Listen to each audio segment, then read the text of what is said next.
everybody, Dave Arend here again at the Golf Lab in Sun City West. I want to talk a little bit about extension in the golf club, or extending the arc to the low point or to impact versus narrowing the arc. We've talked about this briefly before. I checked this with a piece of tape on my club face, which we simply call impact tape. And some people spray foot powder on their face and they can see where the ball hit. So let's see what happens. Ooh. Okay, we got a little bit inside. I'm not sure how good that's gonna, so the mark is inside. I like the fact that it's low on the face, little on the heel.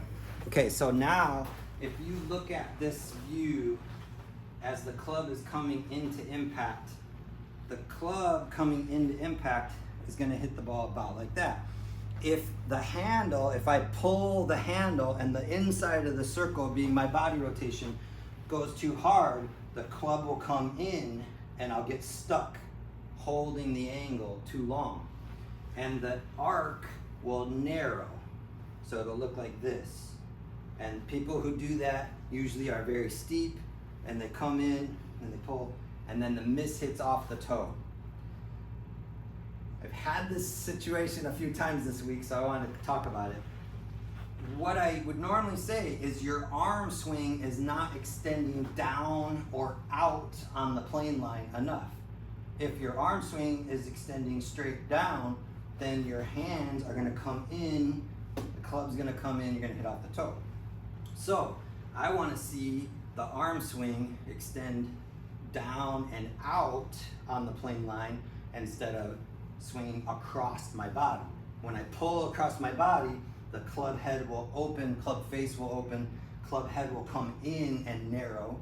So the solution is extension down and out, and then forearm rotation is what makes the club hit the golf ball.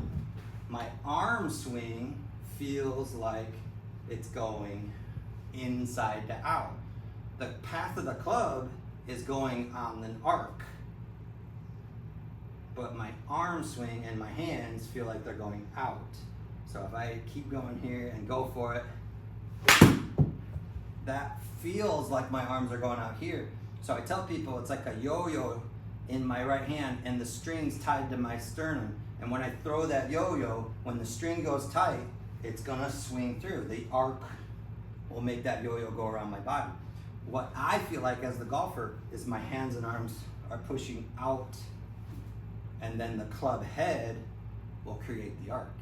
So that is extension, or arm swing extension through impact to the bottom of the arc. It's a very weird sensation where you talk about other sports where you're pulling the handle and going this way versus creating extension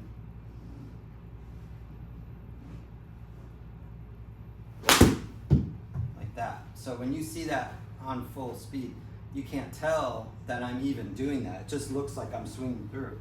But as the golfer, I'm creating extension, and then the club head is arcing.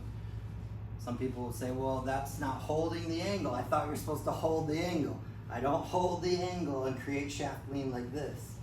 I hold the angle because of wrist angles, which lets me release the club head and keep the club on plane. So I'm creating extension and releasing the club, but as long as my wrist angles are correct, it looks like I'm holding the angle, but I'm not. Releasing the shaft and my arms. In order to create that extension. Extension and width to the bottom of the arc creates better club head speed, more effortless speed, and much more distance, or efficient distance. So this is a tough concept. A lot of people have other opposite information. I think it's a little bit of a trick with the video when you see two dimensions versus seeing it in real life. But I also try to describe what I feel as the golfer. And what I feel as a golfer is very different from what I see on film. So Get that wrist angle correct, get that arm extending out and down the plane line so that you can get the club head out and as wide as possible through impact. This will create more effortless distance, and it's kind of amazing when you feel it. People are very surprised when they do this correctly. So hope this works for you.